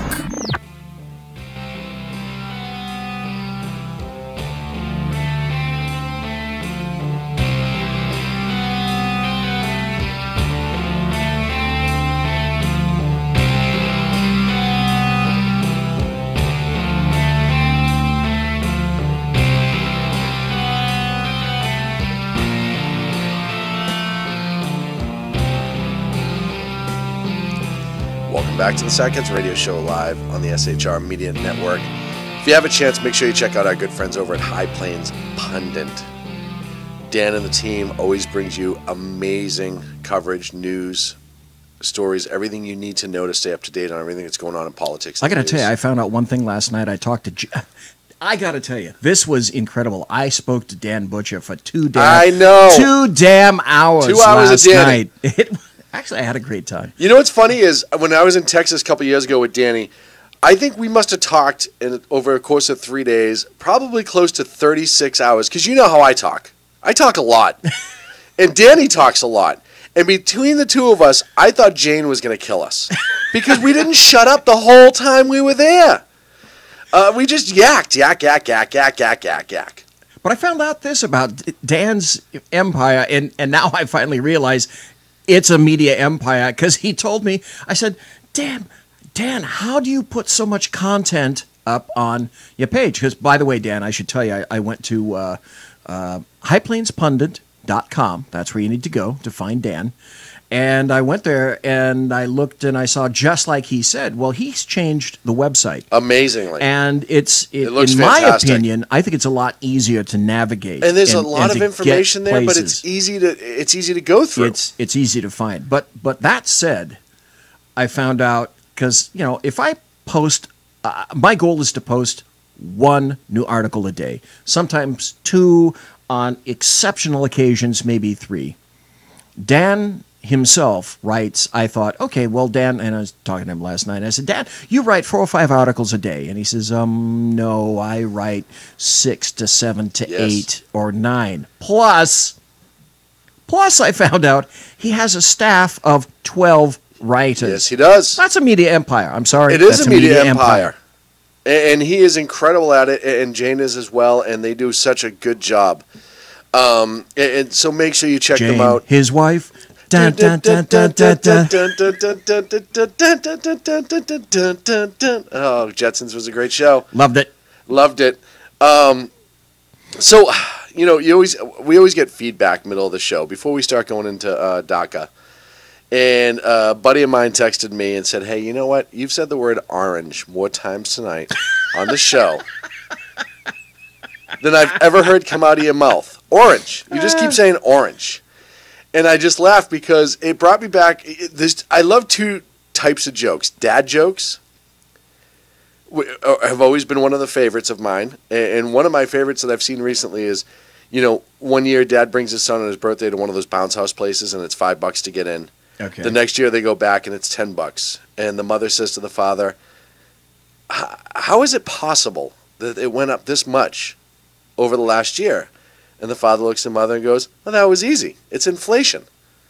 I'm sorry. Why did I bid on that one? I shouldn't have laughed. Good God. That's like the standard pirate joke. Why are pirate jokes so bad? Because they are. They are. And so, but the orange comment brought me to a joke that my uncle told me years ago that always just made me laugh as a kid. And it's a knock-knock joke, and I'll do it with you now. Okay. Knock-knock. Who's there? Banana. Banana who? Knock-knock. Who's there? Banana. Banana who? Knock-knock. Who's there? Banana. Banana who? Knock-knock. Who's there? Orange. Orange who? Aren't you glad I didn't say banana? And I can remember being like 9 years old and laughing my ass off at that joke for hours. So that's something that you can focus on for a kid. And, yes. And then when you do that and you're a kid, then you have to find 75 new kids to tell that in a row. That's like kids have the amazing ability to take one movie and want to see the same movie 75 times. I was that kid. In 3 days. I was that kid. Dad, can we see Bambi again? No, don't ask. Dad, can we see the movie about the fish again? No. Oh, it just reminds me of just the little things in life that you think of that are really funny and remind you just that sometimes simplicity is best. And dad jokes I always like because my dad was the king of dad jokes. So let's say, God, I guess we should get serious at some point. Why? Why should we? DACA. This week, President Trump rescinded the DACA order issued by President Obama that essentially said if you're illegal and you're here, the hell with it. We ain't doing shit about it. You can stay, do whatever the hell you want. There ain't much we're going to do to you. I'm just definitely going to have to just not have any enforcement whatsoever. President Trump this week said no. We're going to suspend DACA for 6 months. Then Congress has to do something. Has to do something. Well, now, if you look at it from the leftist American media maggot / fucktard view, what that means is that, let's see, 800,000 dreamers will be immediately deported, along with the, 15 to 20 million other illegals that are in the United States of America, because that's what's going to happen. Everybody knows that's what's going to happen. Mm-hmm. So gather your people, gather your skirts. The left is going insane. And I have a great idea. Because Justin Trudeau says, go to Canada. Right. Welcome one and all. Oh, wait, no, he doesn't say that because they're already moving to Canada. It's just a microscopic portion of the people that come into the United States. And already Trudeau said, I can't take it anymore. Yes. Welcome to our world. Welcome to hell, baby. Jesus, you moron. Well, and here's I'm going to have to think of a new word other than moron. Is when Obama issued this order last year sometime, all he was doing was suspending the law through executive action. So it being put back into effect, it's not this egregious constitutional violation that people are making out to be. No, you're literally just enforcing the law that's on the book, and as the president, the executive of this nation, it is your job to make sure that the laws are being enforced. And because immigration falls directly under the executive branch, then he can rescind it legally and order them to enforce it legally. He is well within his constitutional right. Just because you feel bad for somebody doesn't mean that it's right. I'd like to point out the obvious, and this is one thing that the leftists and the Democrats have in spades over the GOP and conservatives, and that's this: the confiscation of words and branding. Yes. Whoever branded this, and provided the appellation of dreamers to these people was a genius, because who wants to stomp on the rights of dreamers? That was brilliant. Absolutely brilliant. The branding on that was fabulous. Okay, another example, the ACA. The Affordable Care Act, which was everything but affordable. That. But so, and you also had the architect of the ACA come out branding. publicly saying that they bamboozled the people of this country. Yeah, and then got arrested for fraud. Yes. It doesn't get any... That story goes nowhere. Not covered, though, by the American media maggots. Can't understand why. And that's why when we start talking about DACA and these leftist loons that are going crazy, and you had, what's her friggin' bucket, Cher, come out today and say, hey... Finally! It's your job. Finally! It's your job to get all of these poor dreamers and hide them in your homes, and I'll start first. I have to have it. I have to hand it to Cher. Number one, she actually opened up a home. Great. Good on her. Number two, I hope she has a line of 11,000 people waiting with bated breath, because what else could you do? Lining up for blocks at her gate, because you know she's got a home with a gate. Right. Oh, yeah. Oh, wait. Oh. If they climb over the fence and not go through the proper vetting process, will she have them arrested? Ooh. Would she consider that to be trespassing? So, in other words, if she didn't come in through the one gate and those people were being checked to make sure they weren't bad people, have drugs, guns, knives, something like that. That's judgmental. And then somebody said, hey, I can't wait in this line. I'm just going to go over the wall and do it my way. Yeah. Would she have action take, especially if they kick in her front door and start rummaging through all of her stuff and breaking more laws while they're in there? Would she have them arrested? I've had this... she has rights too, damn it. As a private person, doesn't she have property rights? Some sort of... Doesn't she have the right to say who comes into her house because it belongs to her, right? Doesn't she have property rights? Isn't her house sovereign? Yes. So shouldn't she have... And this is... Shouldn't she be the decision maker as to who gets accepted and who gets turned away? Absolutely. BZ, I had this conversation... No, she shouldn't. BZ, I had this conversation with my son right around the time the Trump election was coming up, and he's 6. And he said, Dad... Right. And he said, Dad, everybody at school says that a lot of my friends will have to go back to Mexico if Trump is elected. And I said, what do you mean? They said, well, they're going to be, he called them report them. But he said, they're going to deport him. And I said, let me ask you this, son. I said, we live in a house, right? And he said, yeah. I said, we have doors and locks, right? He said, yeah. I said, why? And he said, well, so nobody takes our stuff. And I said, right. I said, can you imagine if I went home today and took out all my windows and all the doors in the house? What would happen then? He's like, well, eventually somebody would come in. And I said, right. What's inside that house? All of our stuff. And what do you think will happen? Somebody's going to take it.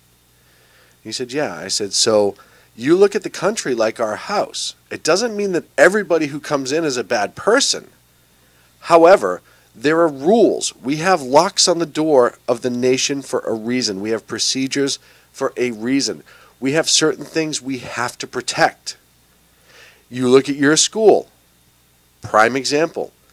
If I'm not saying that any kid in there is a bad person. However, the numbers in your classroom would be smaller. and you would have better instructional opportunities. Hospitals being overrun with people that are not here legally. They give no information, they get treatment and they leave. And then guess who ends up eating that? The people that pay insurance. It is a huge issue, an enormous issue. Go ahead. I just percolating around in my fetid, knurled brain. Please, was this. Did we lose chat altogether? You were. Oh no, there's still an Oslo to people in. Okay, in good, chat. good. I'm sorry. As a matter of fact, Mike's in chat, Mary's in chat, Dan's in chat, Melanie's in chat, BMP's in chat, Dave's in chat, and 3 viewers are in chat. Viewer 1, 2, and 3. But the first thing, as you were talking, that came into my brain is, okay, you're rationalizing things to a 6-year-old who is understanding them and agreeing with you in a much more ready fashion than any adult leftist. Yes. And you're making a rational argument, and your 6-year-old is understanding the rational, factual argument that you're making because you're using an analogy that's based in truth and fact. He gets it. They don't. Hello. Kindergartner. Hello, this is the world in which we live. I literally could teach this to a kindergartner, but I can't teach it to grown-ass liberals. But that's the first place my wacky brain went No, is, you're okay, right. You're 100% right. You're talking to a 6-year-old who groks your concept, but the rest of these tards don't. They can't figure it out. And here's the thing. They can figure it out. They choose not to. And we've talked about why the left wraps their arms around illegal immigration. Because what happens is they start going on the welfare system. They eventually get their path to citizenship. And because they're already in the system on the path to citizenship, who are they going to vote for? The people that are going to take it away or the people that are going to leave it in place? The people that are going to leave it in place. The leftists. So it's self-preservation for the leftists as a political party, not as a nation. They don't care about the nation. They care about the political party. And we start talking about when the political party gets bigger than the nation, the Democrats rule the roost in that. Absolutely rule the roost. And that's what it's all about. It's about keeping power to the party. It's very much like communists. Anyway, it doesn't matter. Power? I sang my outro last night, and I may sing it tomorrow night. Okay. But I could sing now, power to the people right on. Because I've heard that before. Yes. Somewhere. Here's the most interesting point about all of this. Trump is Satan. He's Mephistopheles on earth. Wherever he walks, Nebuchadnezzar. The dead rise. Okay. I'm going to do this again. Wherever he walks, the dead head orange cat on his. I gave you the opening. I'm the dead orange cat. I'm here to be I'm here for you. Okay, I'm here for you all night. I'd forgotten about it already. I really am, and I'm trying to help. I'm doing everything I can to help. But the guy with the dead orange cat on his head, wherever he goes, there's the smell of sulfur. Yes.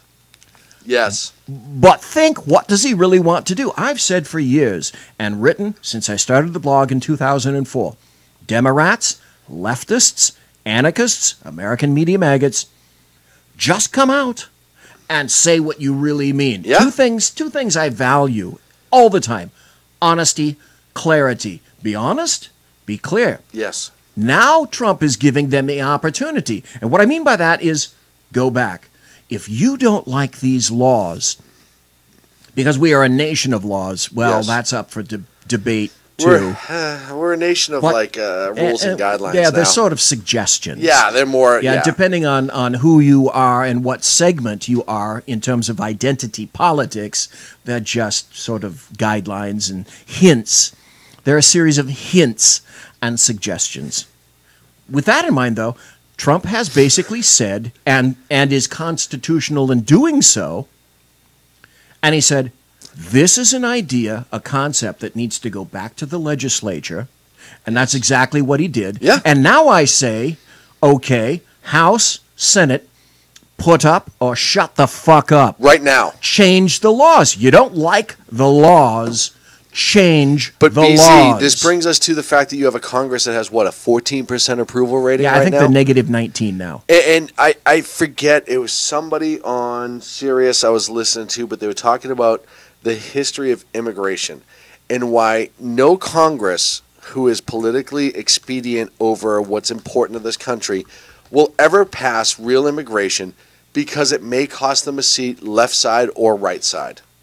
And they're more worried about that than they are actually passing a real immigration package. But this is the perfect opportunity. See, if I were a leftist, what I'd be doing is branding this. Force the vote. Here's your opportunity. And then gather all your people and then see if you can make that shite fly. Force the vote. Rally the troops around, because, you know for a fact you're going to get some Republicans that are going to go along with this too. Yeah. You know that for a fact because they're pussies.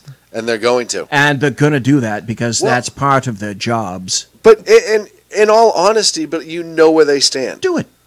Do it. Do it. Force that vote. He has taken the opportunity and handed it to you. Take it. And you may see the next election and the election after that a gigantic change in Congress because of it. Then suffer the consequences, Yes. you nitwits. Yeah. Or stand up and be strong and vote against it. Stand up. Hey, if you're principled, and I'm sure leftists, anarchists, Democrats, certainly All the of them. American media maggots, they're principled. Well, live or die behind your principles. Yes. Because isn't that what you want to do? Represent. Well, listen, we all can't be Dianne Feinstein or Barbara Boxer. No. Yeah. No, that's true. Kamala Harris. Kamala Harris. Nope, can't do it. Al be prudent. Frankenstein. All of these people. But he just gave you an opportunity. And if you are as honest to your philosophies and your views, and you are every bit saying and have said for years, yours is not an external view, yours is the mainstream view. Yes. Everyone in America wants this. Everyone in America says this. Well, and I'll tell you right now, if I'm a party leader, I'm a true party leader, if I'm a Republican Party leader, I do want to force that vote. Because if I'm true to what I'm supposed to be true to and follow the Republican ideology damn you for and saying the Constitution, then I want to force that vote because I want to know who's sitting behind me that's not going to fall into line and not going to adhere to the Constitution. So I want to force that vote too. The problem is the two idiots, Ryan and McConnell, neither one of them want to vote on this because it could hurt their reelection chance. So they're not going to force it. You just went the exact same place that I was going to go if you didn't, but God bless you for doing that. Yes. Do they really want a vote? No. Sean, what's the answer to that one? No, it puts them on record one way or the other. Right now, it's all talk and hyperbole, right? You can flap your gums all day long about what you want, what you want, what you want, what you want. Oh, like health care. Like health care. Like illegal immigration. But when the defecation hits the oscillation and it's time to pull that big red handle, these guys don't have the spine to do it. And what the funniest part is I don't think they're intelligent enough to realize if they did it and they voted for a good immigration package, one that adheres to the Constitution, restores our borders, and does a lot to limit illegal immigrants and deport illegals, their chances for re-election would go through the roof. Because I think more people in this country oppose illegal immigration than are for the Dreamer and the DACA. You put yourself just for a moment as, say, someone from Mexico. Okay. And you have a family, you have a wife, you have a couple of kids, and you just want to do your job. Yep. You want to be an American. Mm-hmm. You want to speak English. Uh-huh. You want to partake in the benefits that occur when you're an American. And let's say your family, originally from Mexico, you petitioned the United States government and you went through the entire process, and you decided because we're the, I don't know, pick a name, we're the Sanchez family, and we have principles. We'll call them the Smiths from Mexico. Okay, let's say you're the Smiths from Mexico. And it's the Sanchez family, and you have principles. Yes. And you've gone through all the steps, and it took you quite a while. Long I time. bet it took you some dollars, too. But you know what? You took that oath. You went to a big building somewhere with lots of other people that were going to become citizens. You raised your hand. You took the oath. And now you are a lawful American citizen. Yes. How would you feel if your federal government continues to say, both sides, you know what, those people that violated the law, that's cool, and further, we're going to put them ahead of people that did the exact same thing that Right. it took you years and dollars to accomplish.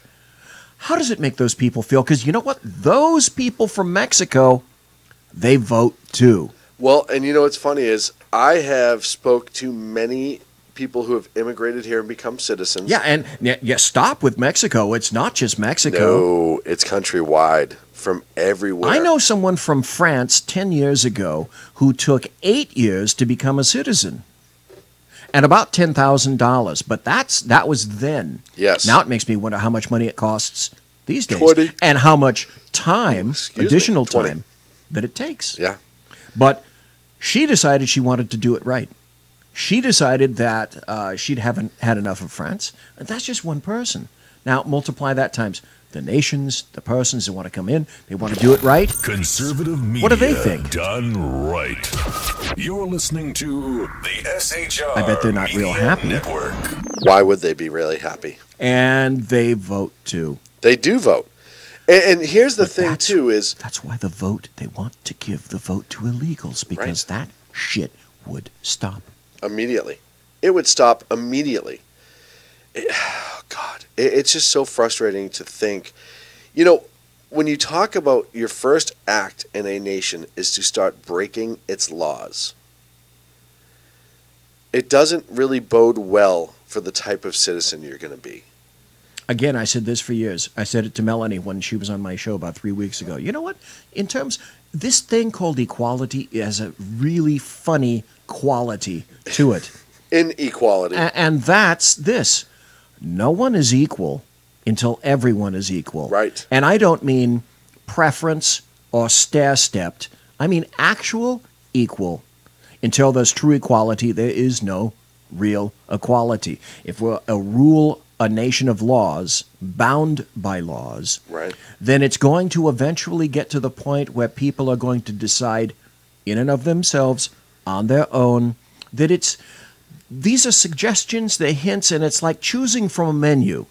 Today, I'll have one from column A and one from column B. I don't want anything from column C, and D is right out. Thy should neither count out two. I knew you'd go there. Thank you. See, again, this is me. I'm here for you. I'm here to help you. And then proceed to 4. 5 is right out. Such an amazing... The holy hand grenade. But it's true. Someday, somewhere, if we keep down this road, an individual, a conglomerate of individuals, a murder of individuals are going to say, I don't feel like obeying this law anymore. Well, why would they have to? Why would I have to? Why does anyone have to? The precedent has already been set. Thank you. You had a former president say it's okay to ignore this law. I have him on video. I played him last night. So if I, an American citizen, born and raised here, pay my taxes and abide by the Constitution, well, if they don't have to abide by the laws and rules, why do I have to? The president said in mirrored in video, which I played last night, that there will essentially be no consequences for anyone who votes illegally. In other words, we're not going to come to your house and snatch you right out of your crib. No Elian Gonzalez treatment that the Democrats did. Yeah. Bill Clinton. Thank you very much. Yes. Thank you. Thank you. Hey, we're up against a break. We are. When we come back, North Korea. It's still there. it's still there and still being a pain in the ass. All that and more right here on the Sackheads Radio Show live on the SHR Media Network. Conservative media done right. You're listening to the SHR Media Network. Hey, it's Sean from the Sackheads Radio Show, also one of the owners here at the SHR Media Network. Are you opinionated? Have you ever wanted to do your own show? Have you ever heard somebody like the Sackheads and go, yeah, I could probably do that better? Well, now's your chance. Send me a 5-minute clip at sackheadsradio@gmail.com, and maybe you can be part of the SHR broadcasting team. sackheadsradio@gmail.com. Times are dark.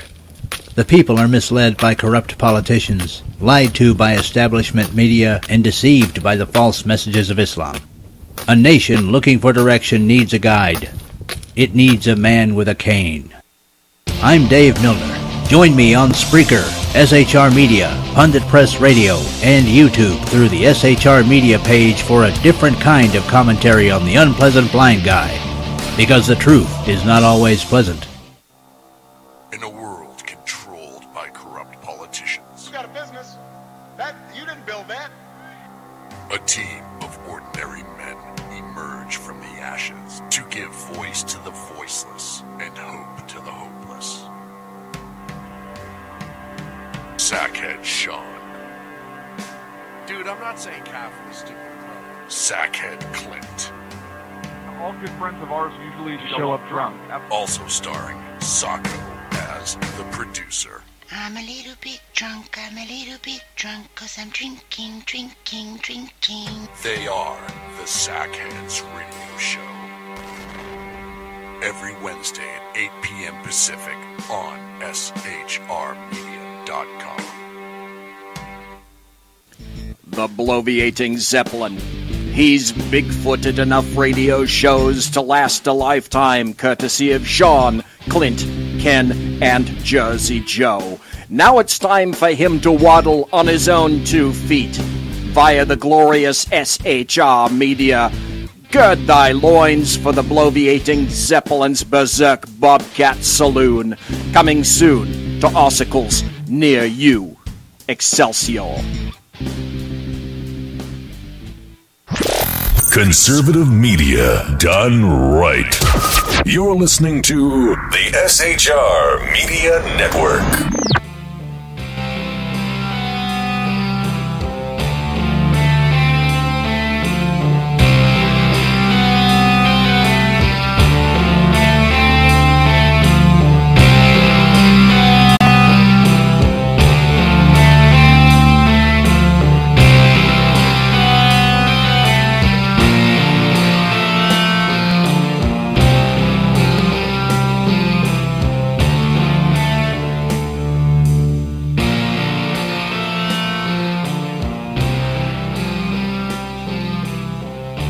And welcome back to the Sackheads Radio Show live on the SHR Media Network. Thank you so much for joining us.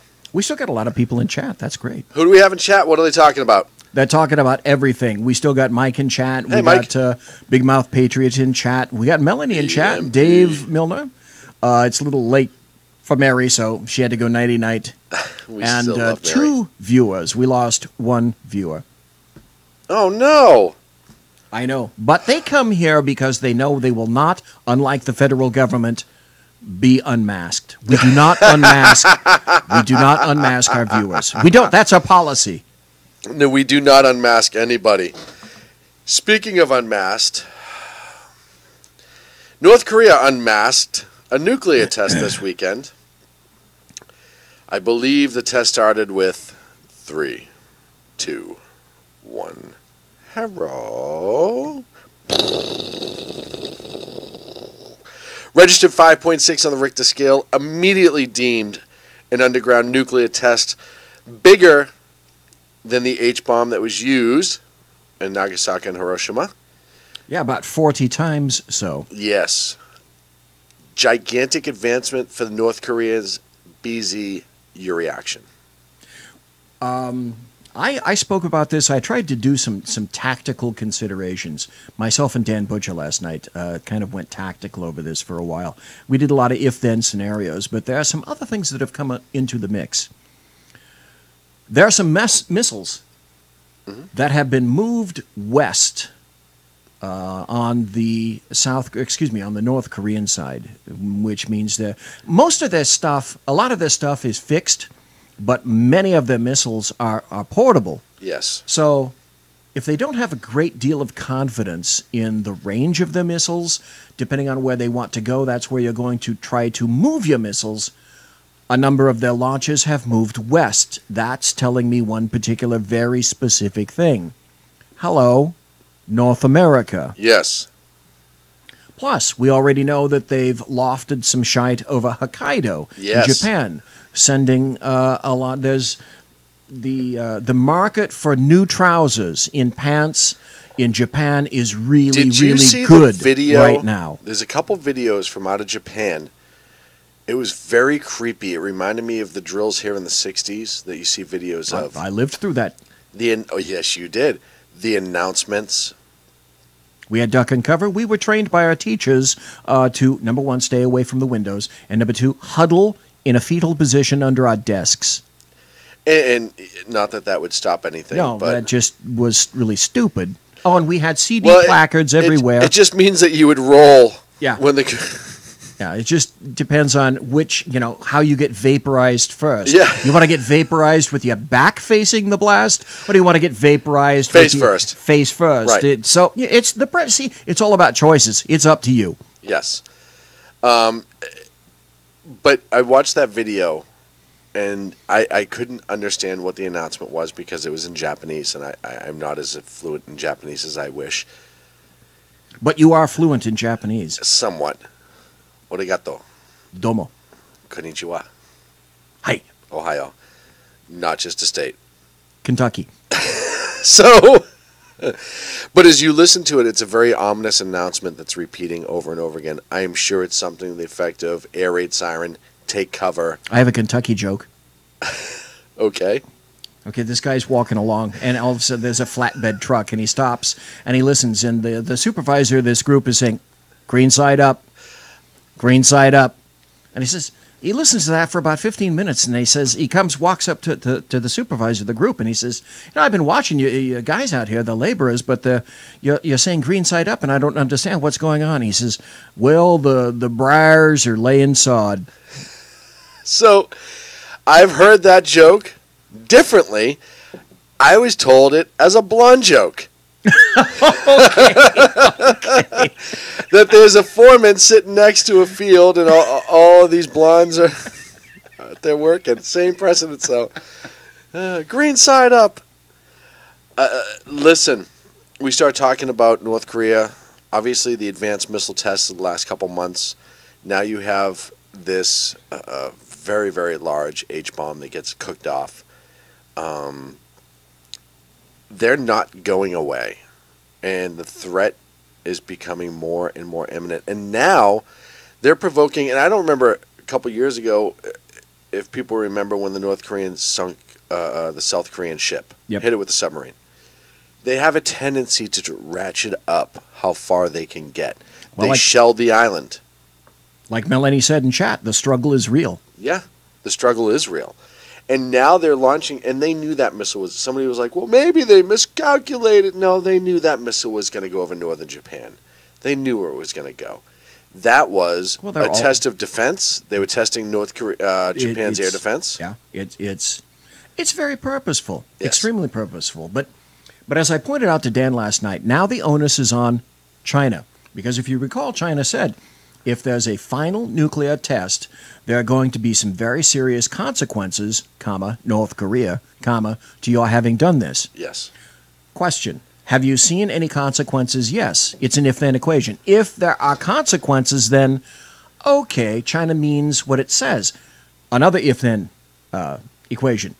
If there are no consequences, then is China the same paper tiger as North Korea perceives the United States of America? And I think yes. I think China is a bigger paper tiger than people think. I think that they do a really good job of show and tell, but I don't think there's any action behind them. Economically, they're not the powerhouse that they were, say, 5 years ago. They're not sitting in that catbird seat anymore. Militarily, strong sons of bitches. Right. But they're spending a lot of money trying to be the U.S., going to third world countries, handing out dollars, money for infrastructure projects, to get people to feel much better about China stepping into their countries and assisting with cash, etc. But those have consequences too, as well as the billions and billions of dollars that they spent putting an island in the middle of the South China Sea. Yes. That's not cheap either. No. Oh, God, I can't even imagine. The sackheads need an island. Wouldn't that be cool? Number one, I think for advertising purposes, the sackheads need either an MRAP or a Lenco Bearcat. I'm going to go with the MRAP. I cheaper. They're cheaper to they're purchase. Right. That's right. The Bearcat, that's some heavy coin. Yeah, it is. Right now, you're getting discharged MRAPs that are getting handed out left and right. Why shouldn't I have one? This just again popped into my fetid little squalid skull. You know, the federal government didn't want to give militarized equipment over to local law enforcement. Obama didn't want to. Over to local law enforcement agencies. Isn't that odd? The vehicles that were doing heavy-duty lifting and transporting in all of these places were military vehicles being used for flood assistance in hurricane time. And those are the same vehicles that could be used by all these local agencies, but no, Obama said, nah, it's too militaristic. How sad. I tell the story of the city of Davis, and I tell this story all the time. About 2.5 years ago, the city of Davis picked up an MRAP for their SWAT team. They have a joint SWAT team with them and the city of West Sacramento. They picked up this MRAP, and it was right around the time that UC Davis had the pepper spray incident and all the protests and all that shit. And people said, oh my God, it's a military vehicle. It's an assault vehicle. I can't believe the police would have that, blah, blah, blah, blah, blah. And the city of Davis, which is Diet Berkeley, bitched enough where the powers that be in Davis said, fine, we'll get rid of the MRAP. And they gave it back to the federal government. Boy, there's good thinking. A month later, they had a shooting situation in which they believed there was an armed suspect inside and injured victims. So they had no armor. Clint says this all the time. We say it all the time. And MRAP is, when you get it on a police level, there is no offensive equipment on it whatsoever. No. It is merely for defense. No, and MRAPs customarily are not outfitted with heavy weapons. It's defense. In the first place. Right. Oh, and Yolo County. Davis, what do we know about Yolo County? Oh, there's the Yolo Causeway there, which runs through Davis. And what do we know about the Yolo Causeway? Oh, that's right. It floods. All the time. So these could possibly be considered multi-purpose, multitask vehicles. Oh, that's right. You have to have the perspective Foresight. To look down the road to see that they don't just have a singular usage. Right. So, while they were waiting, and I actually live tweeted this, and I was laughing in some ways to myself because now the city of Davis is calling the city of Woodland, the city just north, for their armored vehicle. Oh, didn't see that coming. What? No. So, but it goes to show you that when you start talking about stupidity amongst Democrats, and I do want to wheel this back to North Korea a little bit and remind everybody how. That's a great segue, too. How North Korea Brilliant. Got nuclear weapons. And that came by way of William Jefferson Clinton. China. In China. Yep. From I'm just talking merely Democrats this country. Right, but you're saying, let's see, from Bill to China to North Korea to the Kim family. Yes. Oh, that's right. Conveniently forgotten. Yes. Majorly forgotten, which drives me insane every single time. Clinton made a deal with North Korea that permitted them to expand their nuclear program under the guise it was for energy only. It would never be used for nuclear weapons. Here we are, folks. They have nuclear weapons. If you go back and you look at why and how Clinton sold that deal to the country, and you watch his speech, and then you fast forward to Obama discussing Iran, and you watch his speech. It's for our protection. And you line them up next to each other. It's for the children. It is amazing how much of the same bullshit are in both of those speeches. Do you remember... The Democrats caused this nuclear crisis. That's what everyone's missing about this. When I tell you this product and how it was used or not used, you're going to go, oh, fuck yeah, I remember that. There was a time, if you recall, when there was a product made in the United States called the Speak and Spell, which we would not export to any other country, particularly China, because of the proprietary technology in a kid's toy. In a Speak and Spell. And now... missile technology, fuck yeah. Yeah. That's just peachy. Hell Thanks, yeah. Bill. Yeah, give it over, baby. Give it over. Love it. And now you have a country that is nuclearized, and you have a country that has a lot of oil and a decent amount of money that's trying to become nuclearized, and both of them hate the great white devil. And you say, well, wait a minute. Well, why can't we be friends? We need money. You have money. You need oil. We have oil. You have nuclear technology. We need nuclear technology. Dan and I also posited this from last night. Who goes to Iran? Idiots. Oh, that's right. People who want terrorism, technology, Yes. and shit like that, funded equipment, etc. By the Iranians. By the Iranians, which is actually funded by the United States, because Obama fucktard decided that he was going to fly pallets full of cash right out of a Bourne movie in a C-117. 130. Were they 130s? I heard they were 130s. 117s. In the dead of night, with pallets of plastic-wrapped cash. 150 billion. To Iran, right out of a movie. Yep. But if people are going to Iran for that, for potential fissile materials in the future, wouldn't North Korea at one point conclude, hey, we can make a little on the side. A lot of green. If, let's say, Mohammed from Hamas, if you're not getting as much fissile material as you wish from Iran, come over the water and we'll cut you a deal. Yeah. Come on into the country. We'll hook you up, baby. We'll chat, my friend. We'll chat. We'll make friends. Yes. And that's the thing that scares me. Look it. Even Al Gore said this. North Korea is an issue that should have been dealt with 4 different presidents prior to Trump. Now, the biggest difference is Trump is dealing with a North Korea that's nuclear capable instead of nuclear growing. On what scale? There's a whole bunch of hypotheses out there. There's a new element into the game also. I see we have about 10 minutes left, and I think we'll be able to do this in this amount of time. I believe you. The new element is now people are hypothesizing that it won't necessarily be about the strike itself in terms of nuclear, what North Korea wants to throw and where and at what time.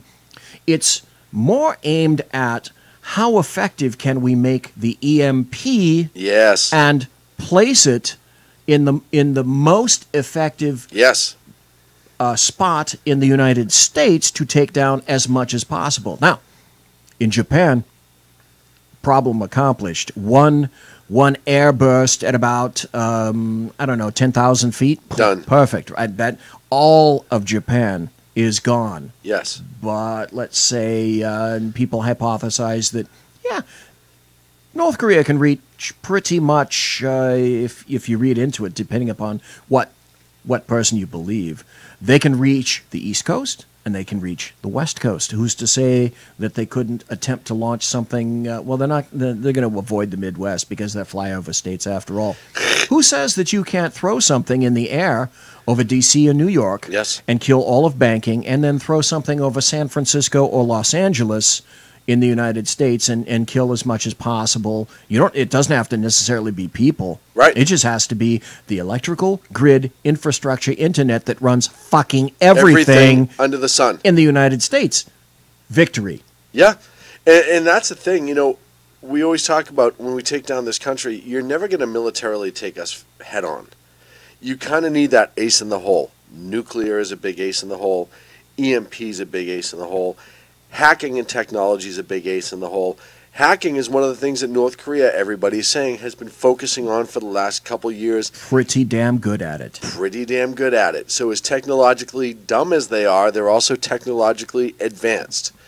If they could start hacking some of the most major computer networks in our country, which they have already, reports have said, then you can start hacking, I don't know, missile development companies? Let me throw this out into the mix. Maybe I shouldn't be going here, but I will. Put your pants on first. There's a new report that just came out that the Navy says that they're lagging behind. Well, some folks are saying that the U.S. Navy is lagging behind its training certificates, and that's why we're having so many crashes, collisions, etc. with naval destroyers in the Japanese area. That could be in and of itself true, yes. What did the United States do with the centrifuges in Iran? From the United States, we hacked the centrifuges and, for the most part, at that point, killed their nuclear development projects. Yes. People have theorized that some of these collisions involving our recent destroyers are because of hacks into their system. Now, if that was true, another if-then equation, if that was true, then what does that say about our ability if the Navy is having trouble with that? What happens if you craft a hack and an EMP simultaneously in, whatever given portion of the United States you've decided that you're going to target as North Korea? Here's another point. Here's another suggestion. Jersey Joe was just saying that he walked into all sorts of stores in Florida and noticed that shit was gone from the shelves. Why is that?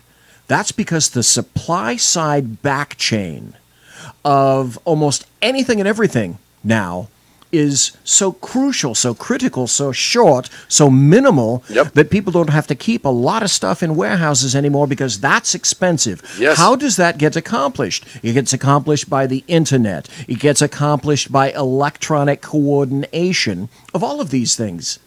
You take down that structure and all of that goes away as well. Amazon. And it's already happening. How many people, I like Amazon. I use Amazon. I'll be the first one to admit it. But you look at how many things you can now buy on Amazon. You can do your grocery shopping, your regular deliveries of all your dry goods in your house, all your cleaning supplies, and you can set just about all of it up on a schedule. You legitimately can come home from work, sit on the couch, wait for the knock on the door, put your stuff away, sit back down on the couch. You don't have to go to a store. You don't have to go for almost anything now. Imagine. And I understand that we're spoon-fed lemmings in this country, right? We're just sitting on the couch, fat, dumb, and happy. Imagine, though, those people when and if an EMP strikes. No survival skills, not dependent on anything, but to have shit delivered to them. No backup, no backup, consideration, no plan, no thought, nothing. No stocking, no storage, none of that. I'm in the process of writing another 2 major blog posts that are going to be coming out, and I'll Bigfoot myself anyway. I'm going to hypothesize that 100 years from now, if we're still around, one of the biggest things that's going to be said is they need to send someone back in the past and put a gun to Admiral Grace Hopper's head and pull the trigger. And what I mean by that is she invented COBOL. which is the computer language of ones and zeros. Yes. And it created the digital age, and it got us to where we are now. We're completely super dependent, and not even codependent, completely dependent upon the digital age. Yes. Take away everything digital that we have right now, and what do you have? Nothing. Everything fails. Everything falls. So I'm hypothesizing this. Going digital will turn out to be one of the worst things mankind ever did. Well, ever. But we've already seen it in a lot of different ways, right? And you've seen this younger generation not being able to deal with things because they're so used to fighting with people on the internet that when people get in their face, they don't know how to fucking react. You see it, schools. They're using these computers to teach everything now. The teacher just stands there and tells them what button to hit. Everybody is so dependent. And I say it all the time. I am too, to a point. I'm on my phone way too much sometimes for a lot of different things. You know, yeah, that part is just transitional. But what is the nature of humanity? The nature of humanity is to push the envelope, technological, societal, and otherwise, as far as humanly possible. Yes. And call me a raving tinfoil wearing loon. Go You're ahead. a raving tinfoil wearing loon. Thank you very much. I You're feel welcome. much better. But I'm telling you, it will be proven in the future. Don't know exactly when, but BZ said it here first. Going digital will be the downfall of this entire planet. It will come back if we can somehow survive the various conflicts that are impending. But going digital will be the downfall of everything. Anything that's digital, no matter what anyone tells you in terms of bullshit, yes, anything digital can be hacked. Yes. Jeeps have already been hacked. 757s have hacked. Already been hacked. Yes. In the air. And if they tell you, oh no, you're safe, it's fine, the planes are fine, your car is fine. The plane is not fine. No. And your car is not fine. The last thing I want is while I'm on final approach and to... your home is about to be not fine. The last thing I want is to be on final approach to Logan in Boston and have some 17-year-old kid sitting in front of a flight simulator go, yeah, I can do this, and hack into it and go. That's also if the plane you, Sean, are flying on still has a pilot. Right. And that's moving there too. Yes. The United States Air Force is already saying, do we need fighters? Yes. Do we actually need fighters? We can do everything through drones. We don't need fighters. We can do everything through drones. Oh, really? You're going to go there? You're going to give up all of that? That's what's in your future, yep. Folks. Wake up. You think RFID chips in people isn't here? It's already here in Milwaukee. And putting all of your life on a chip that if you walk by, you can already scan credit cards. There's a reason BZ carries his credit card in a little envelope wherever he goes, so that you can't have a walk by me with an RFID reader. And how would you like to have someone walk up to you and know you in 1 second as they scan your implanted chip, because people want to go there too? Yes, they do. And then what happens when they turn that chip off?